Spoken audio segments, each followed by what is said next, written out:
21st Century Faith. 21st Century Faith is a program brought to you by Aspect Ministries and features topics and guests that explore contemporary ways of reaching younger people and unchurched adults with the unchanging good news of the gospel. Now here's our speaker, the founder and director of Aspect Ministries, pastor, teacher, and author, Mike Bogart. Hey, welcome to 21st Century Faith. This is Mike Bogart, host of the show. The show is brought to you by Aspect Ministries, a ministry that emphasizes successful, effective 21st century faith, hence the name of the show. And also, the show is brought to you by Mind Cuisine, which is the educational training division of Aspect Ministries. It's great to have you with us tonight. I hope you're ready for a great show. You might want to grab something to munch on while you watch the show and sit back and enjoy. This is going to be a very exciting and I think a very vital show because we're going to be talking about ways of communicating the unchanging good news of Christianity, of what Christians call and what the Bible calls the gospel message. The message about Jesus Christ, about God caring about us, that God has cared enough about us to incarnate himself, in other words, to become human and to enter our world so that he could bring us back to God. That's incredibly good news. How to communicate that in the 21st century. That's going to be the subject for tonight. I'm going to have a guest on the show. I'm not going to really give it away. It's kind of a surprising mystery guest, so I'm going to hold you in suspense. But our guest has been exploring some ways of communicating that message in a creative way.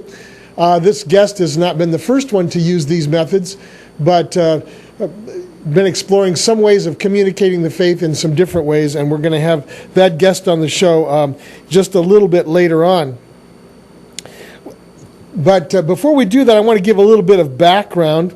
We're going to be talking about Christian publishing tonight, and Christian publishing has been going through a very radical revolution in the past, probably 15 to 20 years. Christian media, Christian publishing, that is printed books and magazines, have been impacted by the changing technology. For example, have you noticed that bookstores are closing across the country?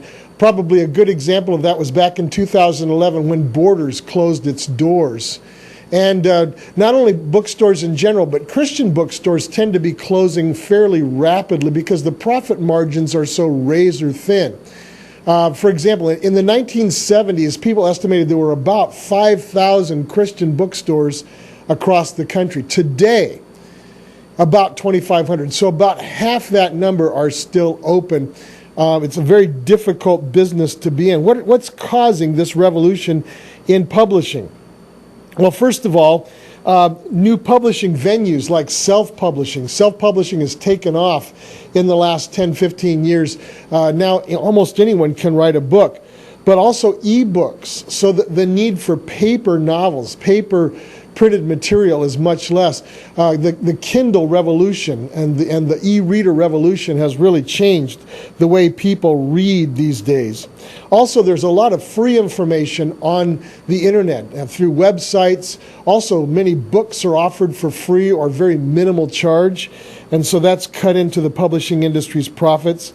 And then a shift towards purchasing from online sources. You know, your eBays have really damaged, or I guess you'd say, heavily competed with the brick and mortar bookstores, as well as buying books, printed books from things like Walmart and the big chains. So all of that has really impacted Christian publishing. So this Christian publishing revolution has really got a double-edged effect. First of all, anybody can now publish an ebook. And of course, I mentioned that before. That's a good thing. People who could never have published before now, through self-publishing, are able to do that. What that means, though, is that the quality of materials has a much wider range. You've got some excellent self-published materials on the market and circulating, and you also have some very poor quality materials because anybody can publish a book. Authors now take most or all of the risk instead of the publishers. The author funds the book, the author markets the book, bookstores don't stock the book, and the market is consequently flooded with a lot of books people are trying to market. So spreading the Christian message through written materials, through books, and even through digital media like videos is really a challenging task in the 21st century. And that's going to be our subject for tonight, how to get the Christian message out through print and other media in this challenging publishing market. So that has a real impact on the way the message is spread in our times. I'm going to take a very quick break, go to commercial, give you an example of the 45-minute Bible, which is something we've produced, and then we'll continue to talk about this very vital subject. So we'll see you in just 30 seconds or so.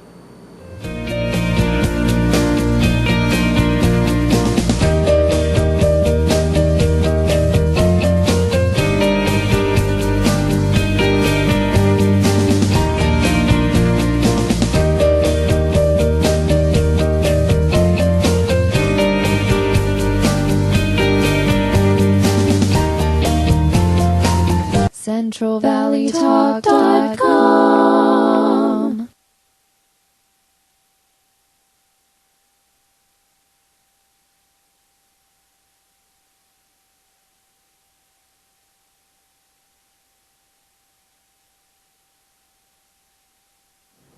Hey, I wanted to follow up on that commercial for the 45-minute Bible. We're going to be talking a lot more about those kinds of things tonight on the show.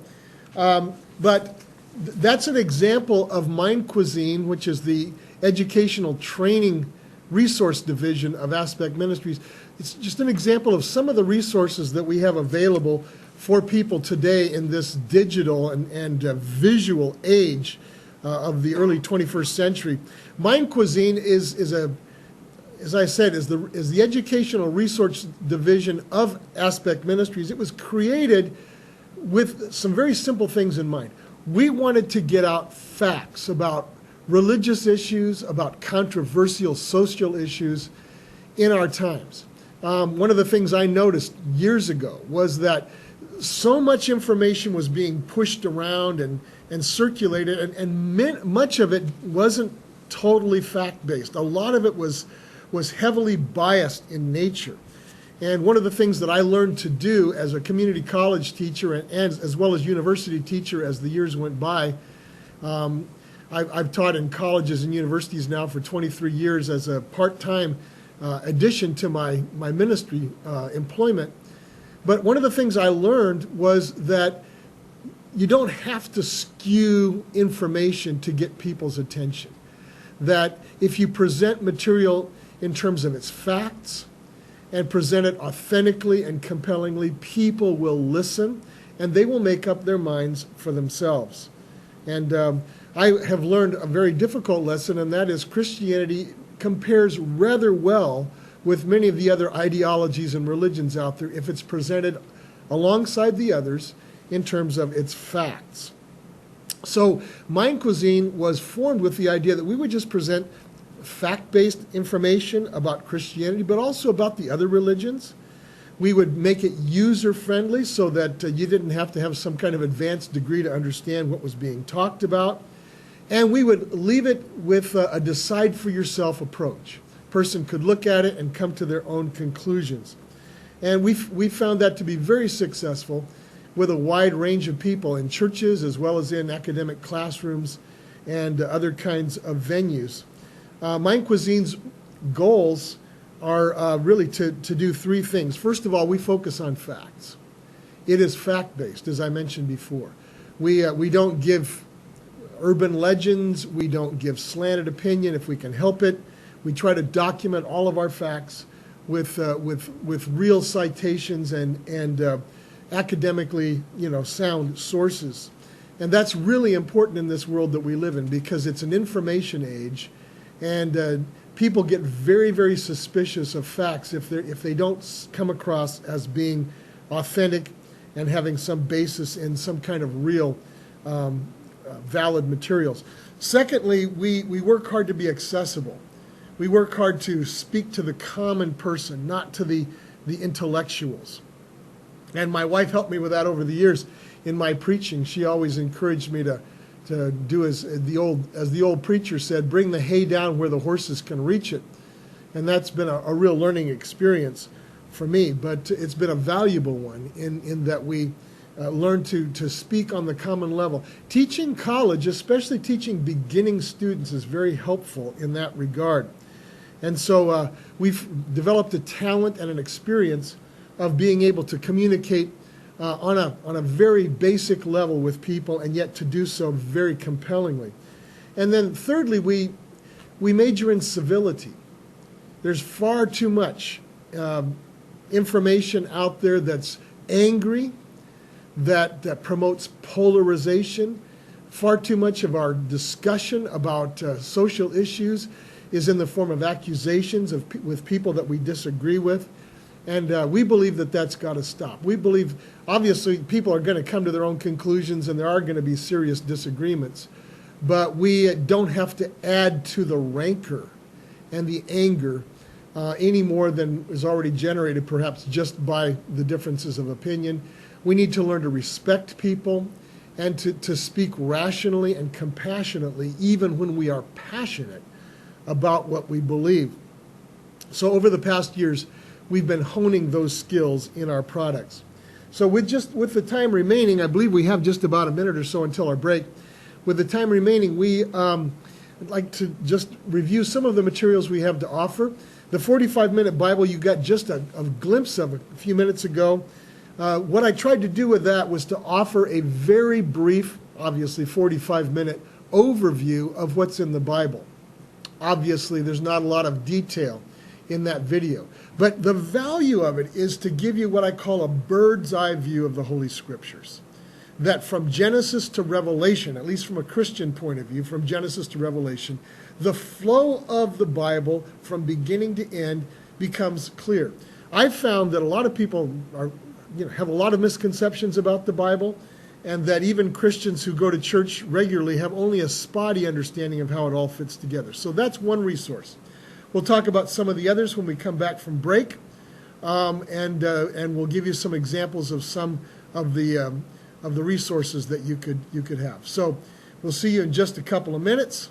And in the meantime, you might want to grab a snack or something to munch on, because the rest of the show is going to be very interesting, and you won't want to miss any of it. We'll see you then. Optimal Hospice Foundation. Caring support when it matters most. Look us up at optimalhospicefoundation.com. Maintain your independence with the caring support of an entire community at Cedar Creek Senior Living. For more information, call 559-474-4433. We are conveniently located across from Bullard High School on North Palm Avenue in Fig Garden. Morales Wellness Dental offers quality-oriented family dental care and service in a personalized and comfortable manner. As you enter our office, you'll always be greeted by our warm, caring dental team and will be invited to relax in our finely appointed lobby. We have 7 patient treatment suites that feature monitors for your in-op entertainment and diagnostic review. Our comfortable hygienist suites are the ideal setting for regular cleanings and checkups. As safety is our utmost priority, all instruments are put through our modern sterilization center. Furthermore, our sedation suite offers you both comfort and peace of mind during advanced dental procedures. And for your privacy, we have 2 separate patient consultation offices. Take the worry out of your next dental visit by calling us today. Experience our commitment to excellence, respect, and honesty at Morales Wellness Dental.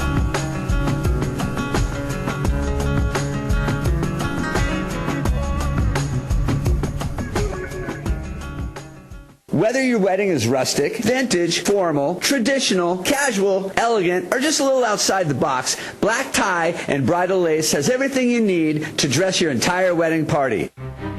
Are you currently shopping for solar? Give Solar Negotiators a call. You see, what they do is they fill downtime at a reduced rate to make sure that you always get the best deal. Don't find out later that you could have bought your solar for thousands of dollars less. Call Solar Negotiators. If you're looking to go solar with confidence and have someone represent you in this transaction, give Solar Negotiators a call at 844-OWN-SOLAR or visit solarnegotiators.com. Looking for a travel agent? Look no further. Bianca Echeveste can make your travel dream a reality, even on a budget. Visit ilovemytravelbiz.com or call Bianca at 559-284-2217. Central Valley.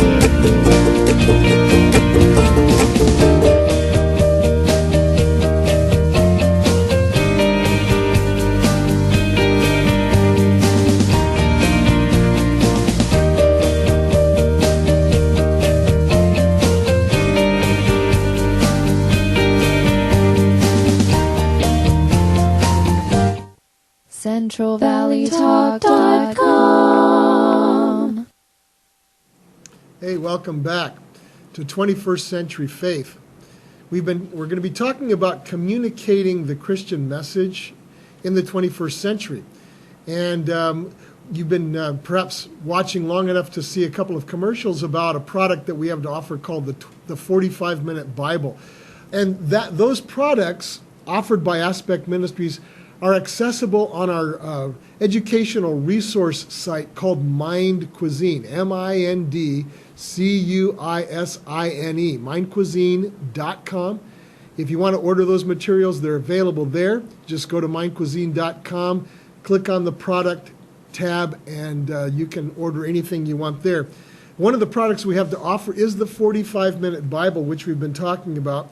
I think it's a really excellent tool.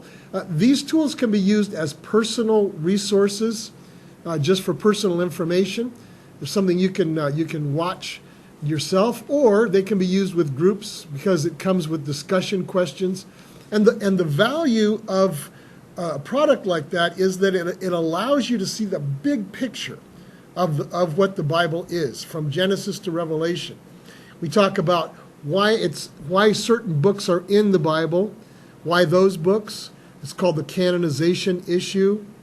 We talk a little bit about the relevance of the Bible for the 21st century, and we find that really it's highly relevant, perhaps more relevant to the 21st century in some ways than it's ever been in any previous time.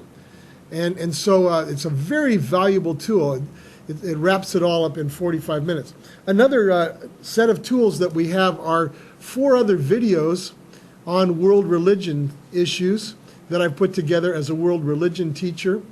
Everything from Islam, which is something that I believe everybody should have a basic understanding of because it's such a part of the world that we live in. It's part of the news every single day.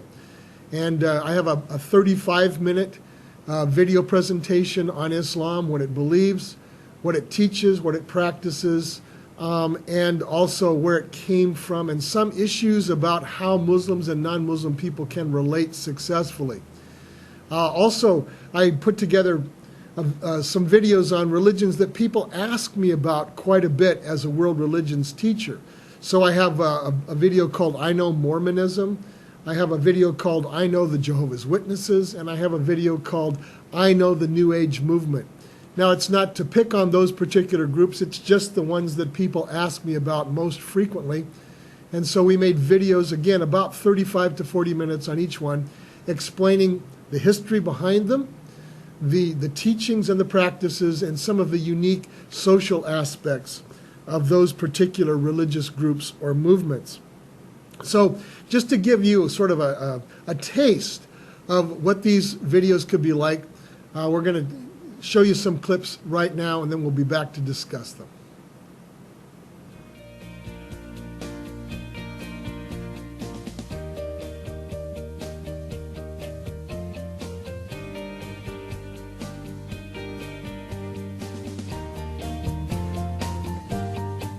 Well, let's be honest. To the average person, the Bible can sometimes be an incredibly confusing book. Many people either can't make sense of it, or they may have a distorted understanding of the Bible based on incomplete information or negative experiences. For instance, in its first section, which Christians refer to as the Old Testament, there are stories of people who lived several thousand years ago in a culture that is vastly different in some ways from what people experience today. Some of these stories may be puzzling to contemporary people because they're unfamiliar with the values and customs of the time.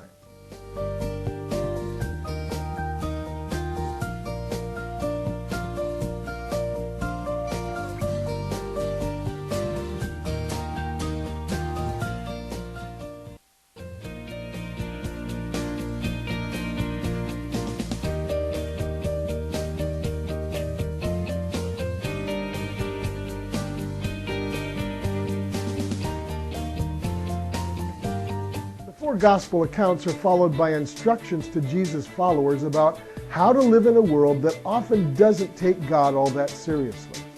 So, starting in Acts and moving through the New Testament letters, Paul, Peter, John, and others give instructions about how to live as followers of Jesus. Yet while the culture of the first century resembles life in our times in certain ways, it also has some distinct differences.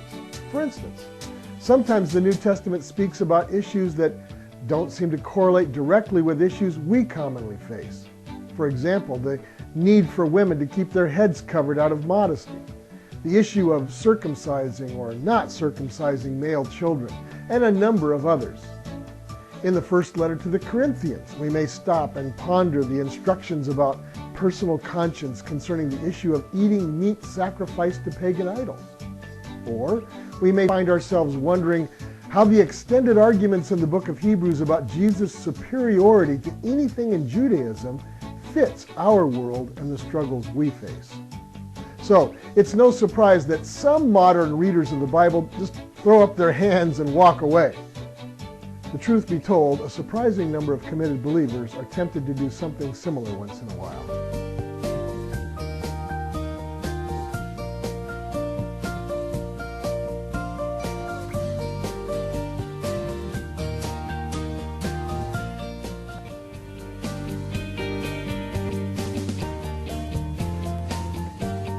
So let's start with some very basic information about the book itself. The Bible is an overwhelmingly Jewish document. Though there may be portions that were not written by Jewish people, a high percentage of the books were. The total number of authors who contributed directly to its content have been estimated at around 40. Well, how about the time frame for when the books were written?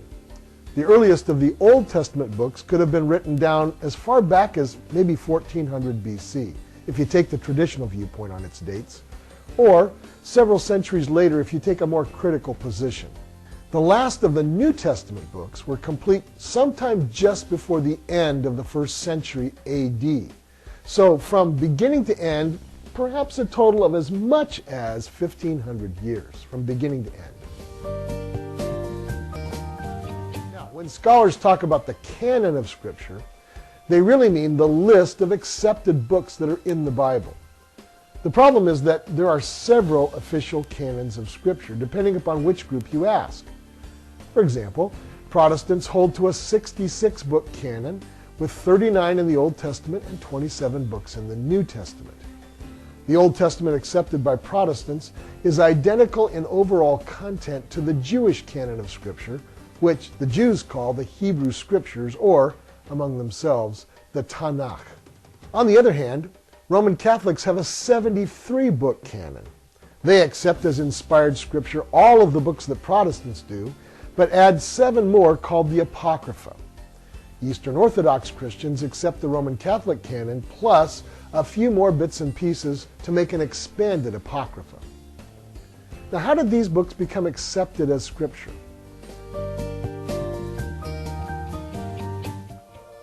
First, despite its ancient cultures and puzzling passages, the Bible is an understandable and very practical book, meant not only as a guide for navigating life, but specifically to lead people into relationship with God. For centuries, it has served as an inspiration and source of instruction for Jewish and Christian people alike, not to mention many others.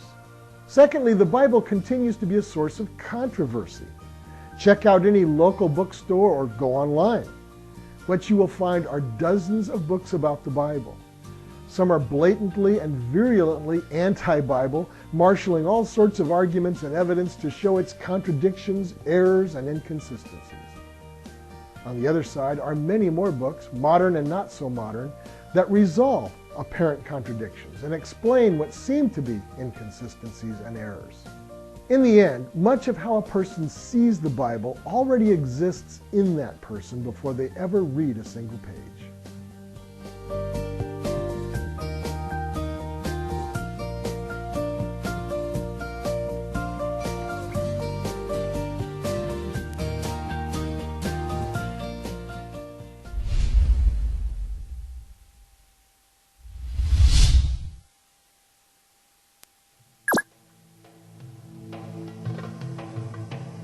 Islam is essentially teachings and regulations said to have been given by Allah, that's the Arabic word for God, through the Prophet Muhammad. And people are expected to surrender to and live by these rules and teachings in order to accomplish Allah's will. In fact, the Arabic word Islam is a form of the word peace, salam, and in the form Islam means surrender or submission. So when a person submits to Allah and joins Islam, he or she is referred to as a Muslim, a person surrendered to God's will.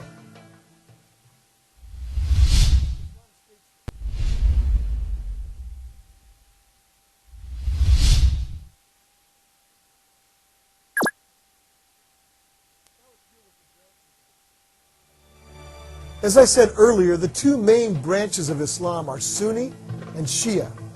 Sunni Islam accounts for approximately 85% of the Muslims worldwide, and Shia Islam makes up about 15%, mainly in the countries of Iran, Yemen, and parts of Iraq. And the two groups differ over which of the early caliphs were rightly guided by Allah, and therefore legitimate successors to Muhammad in leading all of Islam.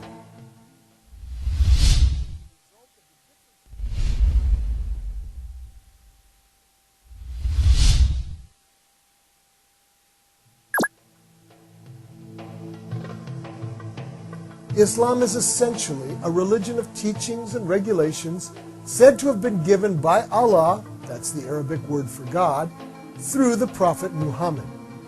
And people are expected to surrender to and live by these rules and teachings in order to accomplish Allah's will. In fact, the Arabic word Islam is a form of the word peace, salam, and in the form Islam means surrender or submission. So when a person submits to Allah and joins Islam, he or she is referred to as a Muslim, a person surrendered to God's will.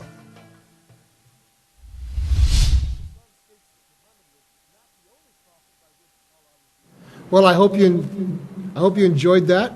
And once again, you can order these products, Understanding Islam, the 45-Minute Bible, I Know Mormonism, I Know the Jehovah's Witnesses, and I Know the New Age Movement by going to Mind Cuisine, MindCuisine.com, and ordering those products. I think they'll be a great help to you or for your small group or study group.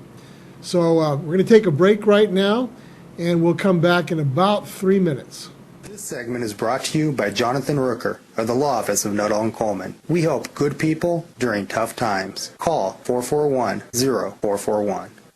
Here at Central Valley Talk, we've chosen Select Business Systems to provide for our copy, print, and scanning needs. We used to think it was cheaper to purchase our own toner and maintain our own office equipment. But now, with the expertise and experience of Select Business Systems, our office workflow is running at peak performance, saving our company time and money. They've truly set us up with our new sharp multifunction copier, streamlining our office with the press of a button. To find out how you can improve your office technology, call Select Business Systems at 446-0123 or visit their website at selectsharp.com. Come help heal mind, spirit, and body. Treat yourself to the healing experience of Reiki.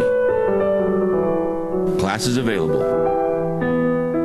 A reverse mortgage can help your money last longer and help you leave a larger estate for your heirs. To learn how, call Patrick Furlong at 559-213-7767 or visit PatrickFurlongReverseMortgage.com. No matter what you drive, sooner or later you're going to need tires. That means you. It's Wheel King, your custom wheel and tire headquarters for over 20 years. Hundreds of custom wheels and tires in stock all the time. Shocks, brake jobs, alignments, and lowering done the right way. The King has got you covered. The wheels, Wheel King. No one else can get attention. Call 225-KING. Blackstone, just off the Shaw. It's Wheel King. Looking for work? Tired of minimum wage? For as low as $200, become certified as a forklift driver at the Certified Forklift Training Center. Call 559-325 800-878-8097 or visit cftc.net. At Loss Prevention and Safety Consulting, we collaborate with business owners to protect their profits from theft, fraud, and other financial misappropriations. Call us today for a free initial consultation and put your profits back to work for you. You enter this door with expired tags. Beyond is another dimension, a dimension of regulations, a dimension of long waits. You have reached the registration zone. What looks like an ordinary shop is actually Mitchell Smog, located in the heart of the Tower District, a few minutes from the DMV. Mitchell Smog offers your vehicle a STAR-certified smog inspection. So remember Mitchell Smog when you need to pass through the registration zone.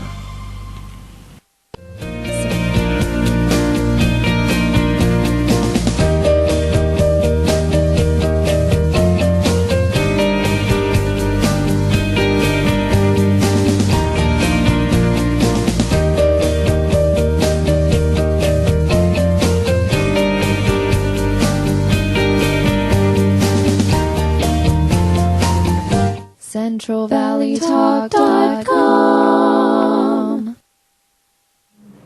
Welcome back to 21st Century Faith. As I promised, we have a guest tonight on the show, and the guest is my lovely wife of 36 years, Melinda. She's an author and a motivational speaker. In fact, an international motivational speaker. She's spoken in Africa and the Caribbean, Latin America, where we've done some work in terms of training Christian leaders. So welcome, Melinda, to the show. I won't shake your hand, but we're glad to have you with us tonight. Just let me explain a little bit about why Melinda's here tonight. Melinda has written a book, and that book is called Reunion. Reunion is a way of communicating some aspects of the Christian message using literature. And so this novel is a deliberate attempt to write a compelling story, and yet to do so in a way that communicates Christian values in a very winsome way that resonates with the generation that we have right now coming on the scene. Let me just read a description of the novel. Reunion chronicles a 30-year transformation in the main character, Melanie Forbes, and her network of relationships. Volume 1 features Melanie and her connections with a select group of friends during 3 reunions over 30 years following high school graduation. Volume 2 gives further development in the lives of these classmates, structured around the same 3 reunions, but experienced from the vantage points of the other characters. Through the experiences of Melanie, Scott, Ken, Tara, Cherry, and others, readers find a journey they can relate to. High school reunions often prove to be simply the outer mirror of the key inner reunion, with the profound issues that time and achievement cannot avoid. So, quite a compelling, I guess you'd say, write-up of your book. So, welcome to the show, and I've been really looking forward to getting your thoughts on how you communicate Christian values through a novel. So let's start with some questions. What advantage does literature have for communicating the message of Christianity over conventional outreach methods? My purpose for doing it in this way is that I believe that it connects with the dramatic draw in a person. So you have emotions being stirred in something like this, and it causes people to maybe think a little more and to relate, and that's what I was hoping to accomplish here. So you talk about drama and that sort of thing. Do you think that connects better with certain types of personalities, certain kinds of worldviews in different people? I think so. I think literature is something that a person can sit down and choose when they want to read, and how long they want to sit there and read it, and it puts them at their ease a little more, maybe opens them up a little more to receive what it is that they find once they read. Okay, And how about, there are certain types of ways of looking at the world. One of those ways is kind of dramatic or artistic or whatever you want to say. I mean, in what ways have you used art or a dramatic story to get your message across? Well, I have been able to experience drama in a number of mediums, a number of ways. I've done some acting over the years. I'm a singer. I'm a singer still. And then writing this book, first time of doing this, it causes people to, as I said, relax a little more. If you can create a story for them with characters that they are familiar with, that resonate with who they are, maybe characters they can actually, interject themselves. Identify with. Yeah, and identify with. If you can do that, then you can take them along on this particular character's journey, and then hopefully look at themselves, look within themselves for some of the direction or inspiration that I'd like to be giving them. Now, we're talking about communicating the Christian message. This book here would probably not be classified as a Christian book. It probably wouldn't be sold in Christian bookstores. So let's talk about, the different genres of literature. There's a standard style of Christian novels that often are sold in Christian bookstores. What makes for a Christian book, and who reads those? Well, I don't know that there's a standard style, because there's all kinds of subjects that are in these books, and they're wonderful. But if you were to go specifically, on purpose to a Christian bookstore, it's because you're wanting, whatever subject it is you're wanting to look for or find, you have, I have to say this carefully because I don't want to offend anyone or, seem smart alecky or anything, but you want to be in a safe zone. A Christian book will not have certain content that might be offensive Yeah. or so you know that when you come and choose that type of a book. Okay, and so would you say your book has offensive content? I didn't write my book specifically for Christians, so I didn't let that limit me on what I brought out in the various characters in the book. Okay. So we don't want to give the wrong impression that this book has a lot of really bad stuff in it, but would you say that you tried to depict, say, maybe real life and a person's real life journey from one kind of outlook to more of a Christian outlook? Right. I created a number of characters that are very familiar to all of us. People that have read the book, they've said, "Did you write that about me?" And no, I didn't. I didn't have anyone specifically in mind. I had more character in mind and developed individuals with that. So who were you trying to reach when you wrote Reunion?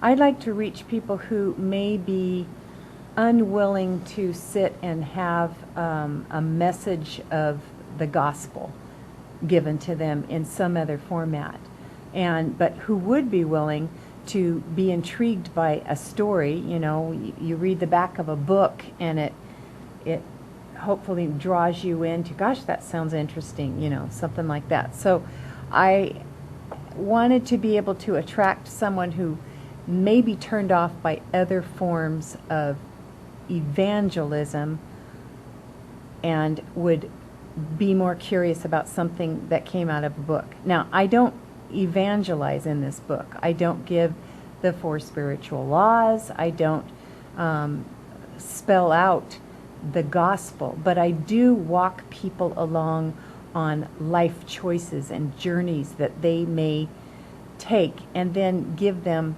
maybe what I believe the consequences of some of those choices would lead them to. Sure, and the main character does find faith in the end, doesn't she? Yeah. Yes. So give us a quick outline of the plot here. We've got a few minutes left till the next break, but we've had some people read this book who said, I couldn't put it down. I had to continue reading the book. So it really is kind of a page turner. Give us a quick synopsis. Okay, starting with my own 20-year high school reunion. I was in college at the time, and so had to write a, oh gosh, it just Sort of went a out of my head. sociological paper? A sociological paper. That means that I was to pick some sort of venue where sociological situations were taking place. So reunion, yeah, that'd be great. Well, I went into that reunion, and for pretty much the same reason most people go to their reunion, but I found in it sociological situations. Why am I acting like this? Going to this thing, or why did I dress this way, or why did I just say that? Who am I trying to impress, or just the whole fact of a reunion, that it's a time in one's life that causes them to stop and look back at what they've done. Now, if we have a 10-year reunion, 20-year, and 30, you have time lapses in between there. So yes, at the 20-year, you may be looking back at what you did with the last 10 years of your life. And so I just thought that was intriguing. I thought reunions themselves are like, I have said that they're like a catalyst of something that you can put together in a package and say, what have I done with my life? Here I am talking to other people, same age as me. I'm somewhat familiar with them. And what have we all done with our life? Whether it be accomplishment or just where have we come in our life? And so I created characters, and it's fictional, but it was really easy to do and very enjoyable and hopefully very interesting and thought-provoking. Okay, we've got less than 2 minutes till the commercials, but I'd like you to tell us about Melanie, your main character at least in the first part of the book. She begins with, she's quite a snob, and she's already, by her 10-year reunion, made choices in her life to slough off things that she felt, or people that she felt were preventing her from aspiring, from accomplishing goals, social status, whatever. And so she begins the story in that place. And then we go on, and 10 years later, next reunion, and I take a few episodes inside those 10 years too.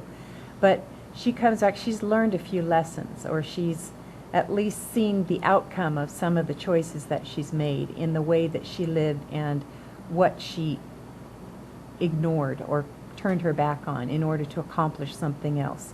So she eventually grows through these life experiences, through her connections with these friends at the reunions, and through just finally some very wise people.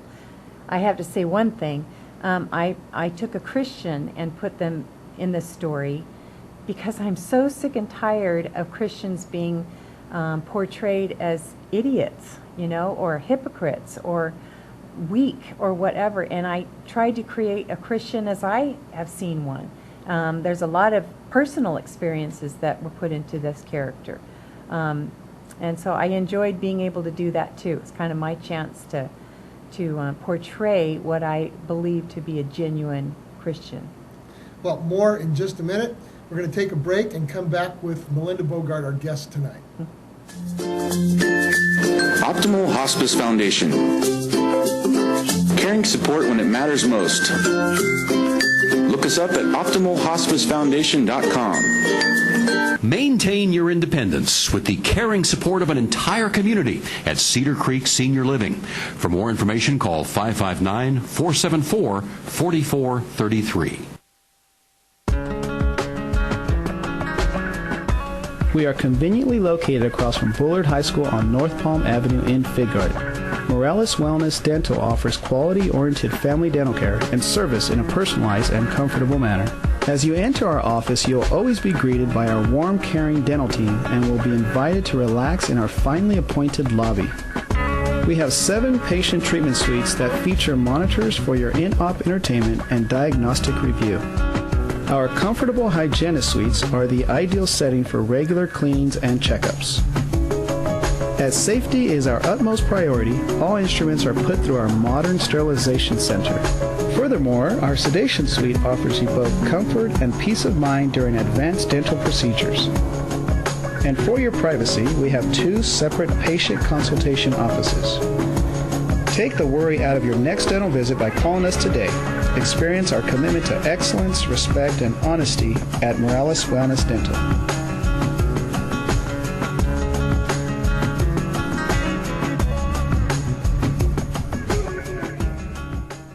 Whether your wedding is rustic, vintage, formal, traditional, casual, elegant, or just a little outside the box, black tie and bridal lace has everything you need to dress your entire wedding party. Are you currently shopping for solar? Give Solar Negotiators a call. You see, what they do is they fill downtime at a reduced rate to make sure that you always get the best deal. Don't find out later that you could have bought your solar for thousands of dollars less. Call Solar Negotiators. If you're looking to go solar with confidence and have someone represent you in this transaction, give Solar Negotiators a call at 844-OWN-SOLAR or visit solarnegotiators.com. Looking for a travel agent? Look no further. Bianca Echeveste can make your travel dream a reality, even on a budget. Visit ilovemytravelbiz.com or call Bianca at 559-284-2217.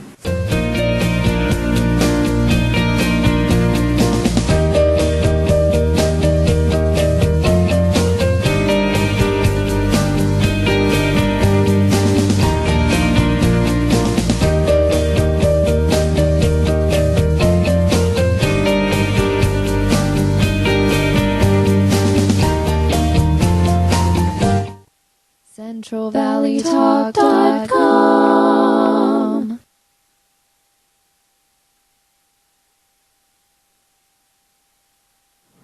Hey, welcome back to 21st Century Faith.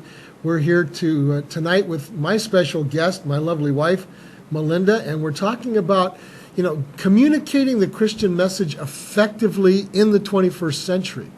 And one of the ways to do that is through some creative means, like Christian publishing, like writing books that aren't necessarily classified as Christian books, but that have certain core values in them, and that also resonate with people in our times.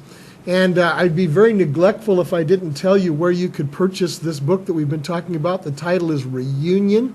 It's by Melinda Bogart, and you can buy that at the very same place you can buy those other products we were talking about earlier in the show from mindcuisine.com, mindcuisine.com, mindcuisine.com. You just click on the products tab, and tonight we're having a sale on Reunion, and I'm sure you won't want to miss it. Really, it is a page turner. It's a great book, and you'll probably buzz through it in a single session because you can't put it down. So let's get back to Melinda. And Melinda, you were talking about some of the characters in the book, and the main character throughout the whole 2 parts to the book is Melanie Forbes.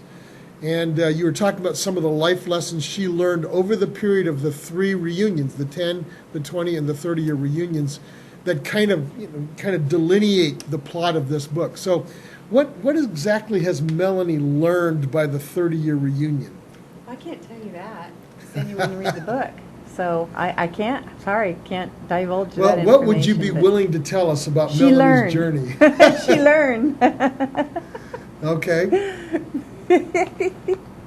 You want me to, I do want to give you, I'll give you a little overview on various characters in the book. We have, first of all, this is a volume 1 and volume 2 in this one book. The first volume is pretty much from Melanie's point of view. And then the second volume is from another person's point of view. Same situations that they go through, but from another person's point of view. So you get an additional outlook on that thing that happened. That kind of reminds me of that movie Vantage Point. Yeah, Mm-hmm. something like that, yeah. So we have other characters. We have Melanie's lifelong friend, man named, what is his name? Ken. Yes, Ken. And he's actually the one kind of who we see it through his eyes in the second volume. So he gets one of the people dissed by her in her process of climbing a social ladder. And he's a real guy. He's just a normal guy and no pretensions. No, right. So he's kind of an enjoyable character. He marries a gal also from their high school and her name is Tara, and she has many, many emotional scars. So I try to deal with some of those things. As I said, the book takes a person from the beginning and goes through a period of 20 years and 10, 20, 30 reunion. And she begins with these scars of her childhood. She brings them into her marriage with Ken. She tries to deal with them, though maybe not in the best way. And then the outcome of her choice of what she decided with that type of, those type of things that happened in her life. And kind of sad to some degree. Another character is Cherry, and she's becomes a friend of Melanie's. And she's a real person too. And I enjoyed writing about her, and I think that's one of the characters where I had someone read it and say, is that about me? But it's not. So anyway, Cherry is, you bring her on a journey. She's battling cancer in this story. This is some things that I drew from personal experience through my own family members battling with this disease. And then I think that's good. I have another a Christian man in here, and enjoyed writing about him because drew many things of my own experiences with that too, he and his wife. So, well, we look forward to talking with you maybe more about this another time. But that book is called Reunion, once again, and Reunion can be bought at mindcuisine.com, mindcuisine.com. Go to the products tab, and we're having a special sale on Reunion right now. That's right. So I think you'll really enjoy it. Melinda, thank you. It's been a joy to have you on the program again. And so I owe you a big time for this. At least a dinner out. Yeah, probably. Yeah. Well, I have another segment that we need to do called the mentoring moment. And so let's go to the mentoring moment now. Remember that one of the things that we believe is so essential in the 21st century is intergenerational mentoring. That the Christian faith was always meant to be passed on by a very personal connection between one generation and another. And I've been mentored all of my life, even into my middle age, by my parents, of course. My dad got excited about this show when I was talking about it, and he's been willing to supply what I call the mentoring moment for this show. So I'm just going to read what he wrote for this particular segment. My father has been a professor at Arizona State University for many years. Of course, he's retired now, but he was in the higher education department at Arizona State University for, 25 years or something like that. I probably am getting the number wrong, but a long time. And so he's had a lot of experience in academia, but also in terms of, I think his gift was really mentoring the students in his doctoral program. So I'm going to read this that he wrote. When I was a member of the Emeritus College Council, I asked to co-chair its program on mentoring. For several reasons, it didn't get very far off the ground, and the program didn't meet with much success. I wondered why. So I started reading some of the articles dealing with mentoring, and I began to discover why the Emeritus College program at my university didn't work. I thought I'd share some of the key suggestions and ideas I ran across in my reading.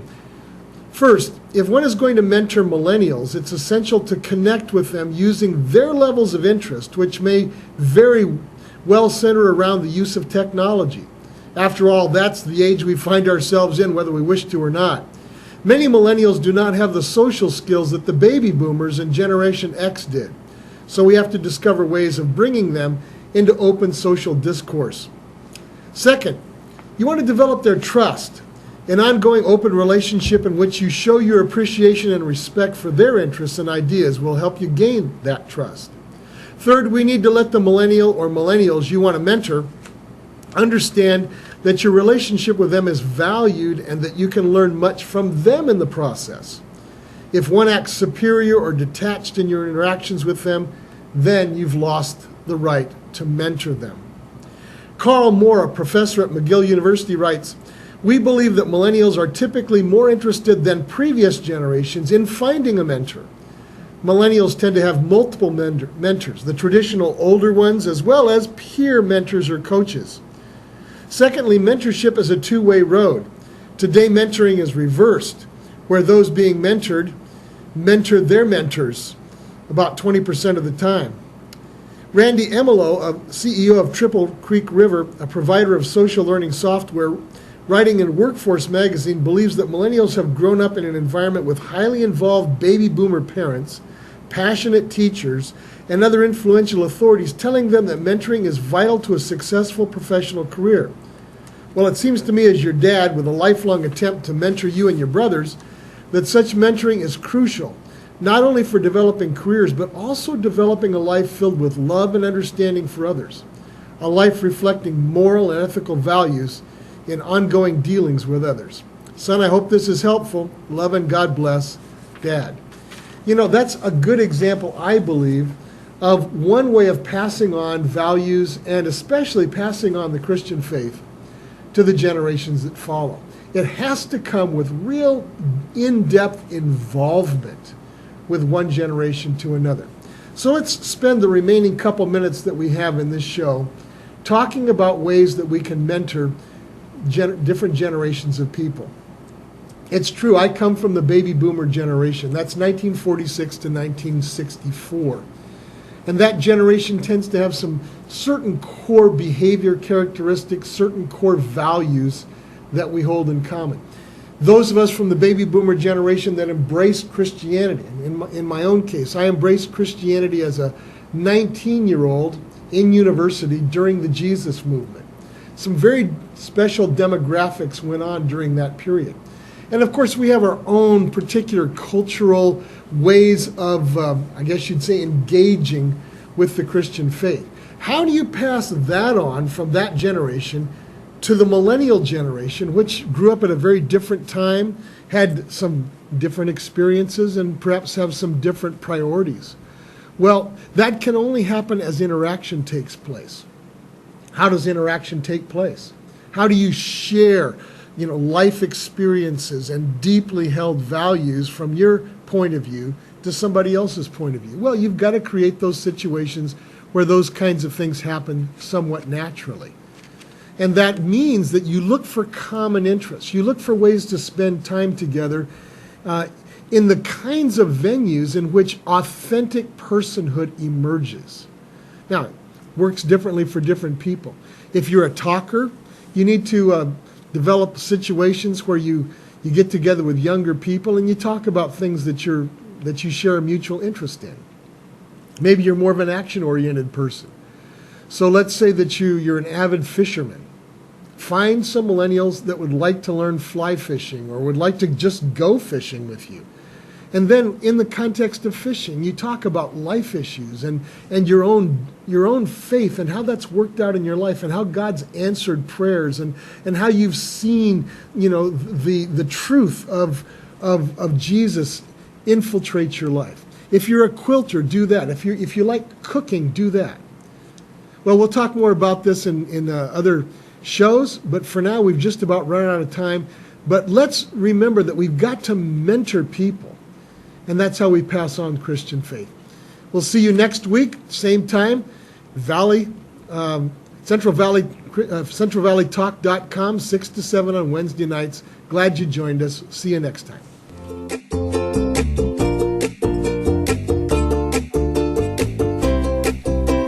Thanks so much for joining us on today's 21st Century Faith. Mike Bogart would love to hear from you. So if you have any questions or you'd like to dialogue with Mike, please feel free to use the contact information you see on the screen. And we hope you'll come back and bring a friend to the next program of 21st Century Faith.